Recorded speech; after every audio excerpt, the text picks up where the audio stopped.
few alphabets they invent or they made themselves. Like Sha, there is an alphabet called Sha, Ha, Sa, and that's how like they invented few other alphabets they needed, and that's how they made one complete language of themselves. And also, and that was how they created a foundation to establish Buddhism in 7th century. And in the 8th century, his maybe third generation after him, the king of third generation after him was Trisong Deochen. And Trisong Deochen also invited the most expert teacher in India, who was Shantarakshita. And Shantarakshita was also, before he learned all the Buddhist teachings, he had also learned all the Hinduism teachings and Vedas, Upanishad, almost every teaching that was existing in India. He learned all of them, and he also learned Buddhism. So he was like the greatest teacher in India at that time, and he was invited into Tibet. And also Padmasambhava, or Guru Rinpoche, we call him. So both of them were invited to Tibet, and along with them there were lots of Tibetan teachers and translators, many Indian teachers and translators, all were invited there, and that's how they established Buddhism and Buddhist teachings over there.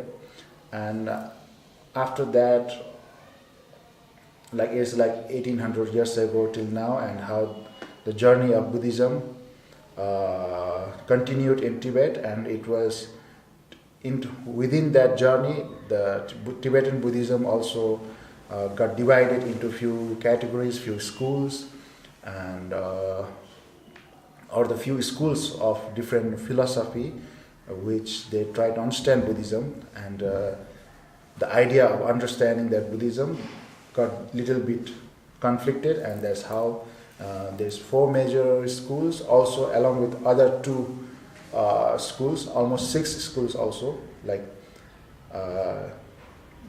Gelugpa. His Holiness Dalai Lama was a student of Gelugpa school. He's also a student and teacher of all these schools, but while he was young, he was a student of Gelugpa school. And then Sakya Trizin is the head of Sakya school, and Kagyupa, Karmapa is the head of Kagyu school, and Nyingmapa, we don't have particular supreme leader, like the last recent head of the Nyingma school also passed away, and maybe they will search for another, because the changing of Nyingma leader is happening very fast, within decade or even 5 years. So anyhow, these 4 schools, along with Bon is also included with Buddhism or Buddhist society, and also there is another school called Jonangpa. So all of these 6 schools got made themselves or divided into within these 1800 years. And after the Tibet got invaded and snatched by China, so His Holiness with lots of his people had to run away from Tibet. And I think, as according to my opinion, it was very bad for Tibetan people, but it was a great favor done by China to all the people of the world, because after that Buddhism got spread all over the world. Otherwise, if the Tibet was not snatched by China, I think Buddhism would not have spread this huge, this big, and also maybe His Holiness Dalai Lama wouldn't have been this significant as he is now. So that's how the story of Tibetan Buddhism also happened. And after that, I'll talk a little about the importance of Buddhism. I think you already know importance of Buddhism a lot. Anyhow, importance or the necessity of Buddhism in our life is because number one is we need the spirituality. That's the main thing, because without spirituality, we are unable to control our life. We try to control other people, we try to control some organization or anything, but in the first place we are unable to control even ourselves. And everything we want in our life is just gets opposite only for most of the people who do not find a spiritual way or life. And apart from that, as I think the development of, we can say, materialistic or like technology world, everything is, I think, what is making even difficult for people to find a mental peace. Like even the gadgets we are using, if properly used, they can surely benefit us, but that's not what happens. We damage or harm ourselves with those devices, with all of those technology, and especially the world races and inflation and the struggle in people's life to find a just normal life is difficult nowadays. Like you two are from France, or I have one old friend from France, and she was practicing Buddhism, she was learning from Buddhism, and a few days ago I was chatting with her, like we haven't got touched in from long ago, and she says, I don't have time nowadays to practice or even have a good time with family, because like unlike last few years, now I have to work like longer hours to pay all my bills, and that's how like everybody is getting, even though people who have already got into Buddhism, they are finding it difficult to have a normal life. And also because we want to accumulate all of these things, and that's how, because everything is not possible. Even apart from that, nowadays, like without much struggle, if some person is earning a lot of money or wealth easily, then indirectly, I think, even if considering myself, if not struggling too much, if I am earning good food, good money, whatever I need, if I'm getting them easily, or even if I'm like earning too much money without struggling, indirectly I think I am snatching somebody's food, because some like old farmers, poor farmers and poor people, we can say, even in you are already in Nepal, some people are working so hard and they are barely making like 10,000 rupees or 5,000 rupees in Nepal. That's like $50 to $100 a month, and that's even difficult for most of the people here. And like some people, we can get everything we want just because we are clever or something like that. All these things, why I'm talking about is because most of the people in the world are having this struggle, and even though they are struggling with their lives, who are poor people, at least they have some mental peace. If we look at the people whom we call rich and successful, we can see that most of those people have even bigger problems in their lives. Like, I recommend people to go into hospital and see what kind of people are. You can divide the people who are getting into hospital, like the rich people and poor people, and the disease which brought them to the hospital. Like the old people, there is one category of diseases, and for the rich people there is another category of diseases or problems. And we can see that the diseases that brought the rich people into the hospital is mostly mental problem, who worry much, who have much tension, who has much stress. and the people, poor people, the disease, what brought the poor people into the hospital is mainly physical problem. Like they don't have enough food, they don't have enough nutrition, they do not have good clothes to wear, and that's how the poor people get into hospital. And I think we can clearly see the problem is even bigger for the rich people or the successful people we call.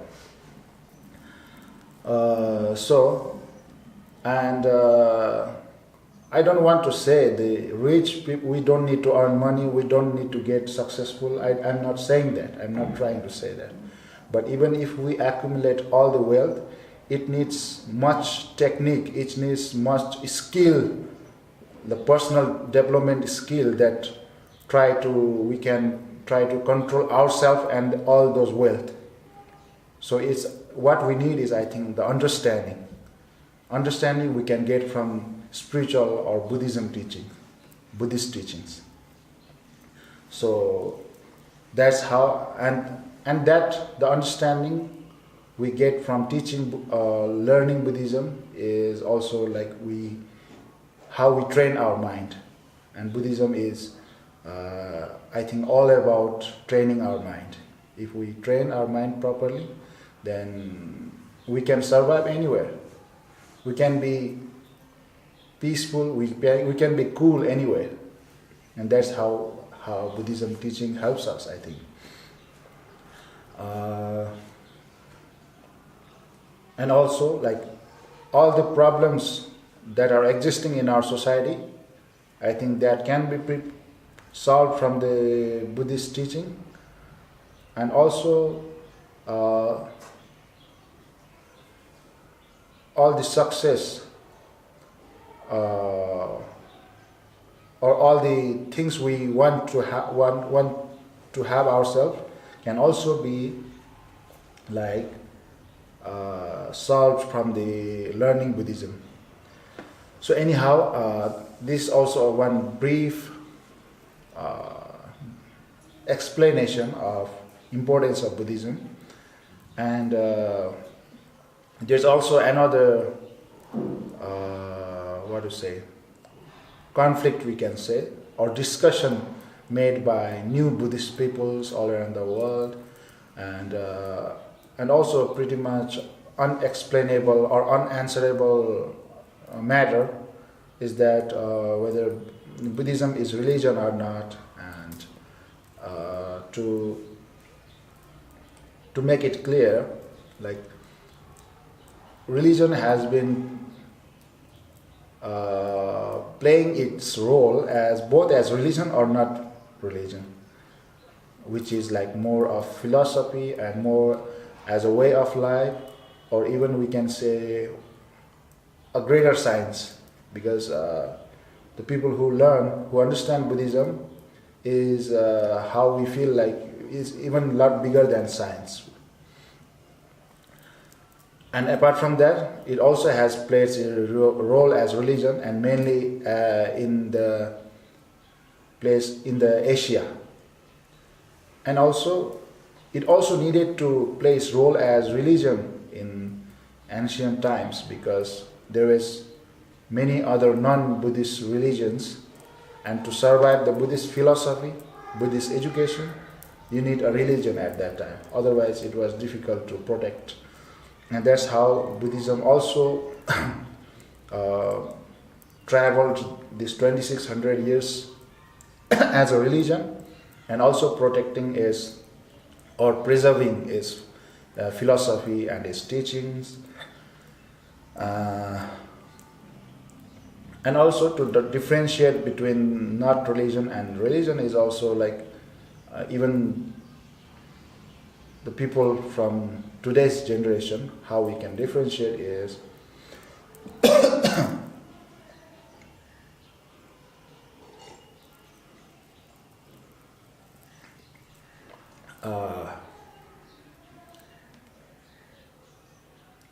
when we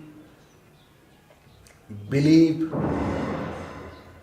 someone like Buddha as a god, when we worship them, when we believe them, I think religion is much based on belief. And when you are a follower of Buddha, and then that's kind of religion to you. But when only the teachings of the Buddha matters to you, even if you are atheist, even though if you are like Christian, Hindu, Muslim, whatever, only if the Buddha's teachings matters to you, and you are only there to apply the Buddha's teachings into your life to make yourself happier and peaceful, and also to help other people achieve that happiness and peace, then I think that is you are not practicing a religion. And in Buddhism also, like the teaching itself is greater than the founder of the teaching. And that's why in Buddhism there is no particular one object or God to worship or follow, because we call it taking refuge, and taking refuge is into triple jewels, we call them, 3 jewels. And the jewel number 1 is Buddha, jewel number 2 is the teaching itself, we call it dharma, and the the jewel number 3 is Sangha, or the community of Buddhists, because for us, Sangha is also most crucial thing for us to learn Buddhism, because if there is no Sangha, there is no Buddhism here, because Buddha is not alive till now. He left 2600 years ago, but the Sangha was formed, and the Sangha preserved and protected these teachings till now. And even among the Sangha, the teacher who show us the way, who teach us the Buddhism, I think that is the main Sangha for us. And generally, the monastic people with yellow and red robes are also considered as Sangha generally. Anyhow, as we said, when we follow Buddhism or Buddha, especially Buddha, like in Nepal and Tibet, for lay people is almost like Hinduism. They only are practicing Buddhist tradition, but how they are worshipping or how they are practicing is almost like Hinduism. It's not much different than that. And only in the monastery, as they learn all the Buddhist teachings, is not much like a religion. And even though in the monastery also there are lots of rituals, there are lots of traditions to be performed, which is a kind of religion. So anyway, how we can understand is religion can be both as religion and not religion, for only like a way of life to us. And in the coming new generations, Buddhism is going to play and also should play a role as not as religion in the future generations. But also we need to understand that within lots of people, within lots of societies, it has been playing role as religion. Even in Nepal, like the previous generation than mine, they cannot be so much rational, they cannot apply logics, they could not even understand logic. And for them, is Buddhism as a religion is much more needed to them. And we cannot even though we explain them the other part of the other role of the Buddhism, they could not understand. Instead they got offended. Many of them got offended because we bring them other logical ideas, and for them it's like that's how Buddha taught, that's how our master taught. It's not like why is it so? And Buddha himself has given the freedom to all his students, all the Buddhist practitioners to to explore his teachings. And also he has said that you should not believe or assume just because I said it. You can investigate yourself. You should research yourself. and then you can have your own philosophy which was inspired or influenced by my teachings. That's how Buddha has instructed us. And also generally, one thing I keep saying is Buddha had taught dharma, and also I am trying to teach or spread dharma. Is not even Buddha dharma. In Nepal and India it's called Buddha dharma. It means Buddha's religion or Buddha's teachings also. But he was just revealing the truth. He was showing us the way, and he was just teaching the dharma. And dharma means right. We need to understand that dharma means everything that is right is dharma. For a normal human being, for a good human being, or we can say for a compassionate human being, everything that is right is dharma. And that dharma is not necessarily that comes from Buddha's teachings also. Because many people can be so much compassionate without learning Buddha's teachings also. I think they learn from the nature itself. And that is dharma. Because Buddha also didn't receive some teachings from somebody else. He just learned from the nature. And many people apart from Buddha also can be so special that they can learn from the nature itself that everything right is dharma. So he showed us the right way how we can achieve happiness, how we can achieve liberation or nirvana.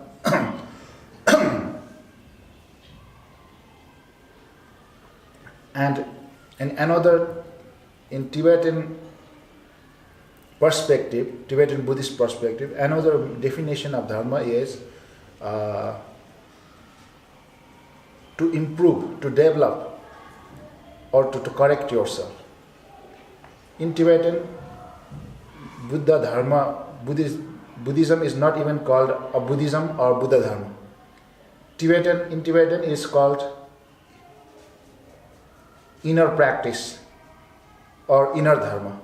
In Tibetan, it's called Nang Che. Nang means inner, Che means dharma in general, but if you go into the depth in the meaning of the dharma, it means to correct. So it's about correcting your mind mainly, and also apart from that, correcting your speech, correcting your physical activities or your actions. And when we are able to correct our mind, speech and body, and when we have full control over our mind, then we cannot be doing wrong. We can do whatever we do, we can always be doing right only. And when we understand all this teaching, when we are able to control our mind, body and speech, and everything we do, I think is turning into dharma. So that's a short and brief definition of dharma, and Buddha taught us dharma, but because there is other religions around, and also but because Buddha was the one who founded this teaching, dharma, who taught us, that's how it's called Buddha Dharma also, Buddhism. And in the part of introduction or introductory teaching, the next topic is like my self-made opinion, is kind of opinion for people, is people who are trying to become Buddhists, people who are trying to learn Buddhism, or people who are trying to turn into Buddhists. One thing we need to consider, because many people, even though they got into this Buddhist world, have regretted because they don't got the correct way. They did not get all the information they needed in front. And and one of that is what I call, is it suitable or not? Is it suitable for you? Is the Buddhism suitable for you? And the second question is, are you suitable for Buddhism? And I think we need to consider a bit about both of these aspects also. Because as the basic Buddhism package is the program we are going into, and we might not be able to cover all the basic Buddhism teachings also, but at the same time, whatever we can achieve or we can learn regarding basic Buddhism, like one of those is Four Noble Truths, which Buddha shared with his 5 friends at Varanasi. Four Noble Truths is the main thing. Eightfold Path comes with the Four Noble Truths, and the law of cause and effect. And those are the few we need to firstly learn, investigate, and try to understand. And also we need to probably understand the traditional ways of Buddhism, because when lots of people who are trying to get Buddhist or Buddhism, what I see is they are trying to follow the traditional Buddhism also. And trying to get Buddhist traditionally is even difficult, even more difficult as I see. Because for some people from some society or country they belong to, it can be very difficult to them when they try to turn into Buddhism, Buddhist traditionally also.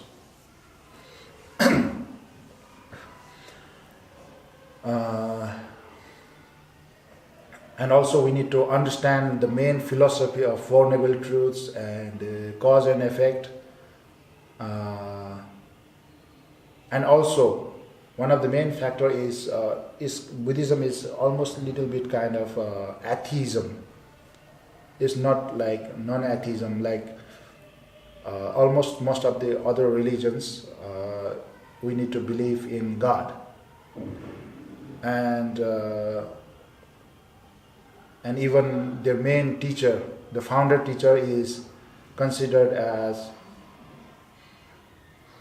as the messenger of God or a representative of God. But in Buddhism, he just showed us the way that he was also the same way we are now, and he worked hard, and then he achieved enlightenment. And all of us, all the sentient beings, we can also, if we keep working hard, if we keep learning, if we keep practicing, we can eventually become a Buddha one day.